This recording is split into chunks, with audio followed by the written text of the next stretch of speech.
Hello hi welcome to my channel. చాలా రోజుల తర్వాత నేను మళ్ళీ యూట్యూబ్ వీడియో చేస్తున్నాను ఫ్రెండ్స్. ఈరోజు మా ఇంట్లో ఉన్నటువంటి గులాబీ చెట్టు నిండా పూలు పూసినాయి అని వీడియో తీశాను. అది మీకు పెడుతున్నాను ఫ్రెండ్స్, చూడండి. మీకు కూడా అలానే పువ్వులు పూస్తున్నాయో లేదో. వర్షం చాలా ఒక వారం క్రితం బాగా వర్షం పడింది కదా, అప్పుడు వర్షానికి బాగా చెట్టు నిండా పూలు వచ్చాయి ఫ్రెండ్స్. చెట్టు నిండా మొక్కలు పువ్వులతో ఉంది చెట్టు, అందుకని అందంగా ఉందని వీడియో తీశాను.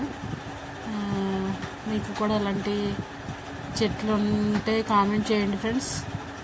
చెట్టు నిండా గులాబీలు వచ్చినాయి. ఇది వేరే ఎల్లో కలర్ ఫ్లవర్ ట్రీ అన్నమాట. ఇది కూడా బాగుంది. దీని నిండా చెట్టు పువ్వులన్నీ బాగా వచ్చినాయి. Thank you friends. Watch my channel. Please like, share and subscribe. Comment చేయండి friends. Thank you supporting my channel. ఈ పువ్వులన్నీ కోసాను ఫ్రెండ్స్, ఎన్ని ఉన్నాయో చూడండి. చాలా పువ్వులు వచ్చినాయి చెట్టు నిండా. ఇవన్నీ కోసుకొని మా డ్యూటీకి తీసుకెళ్తున్నాను ఫ్రెండ్స్. డ్యూటీలో మా కొలీగ్స్ అందరూ కూడా పెట్టుకుంటారని. చెట్టు నిండా గులాబీలు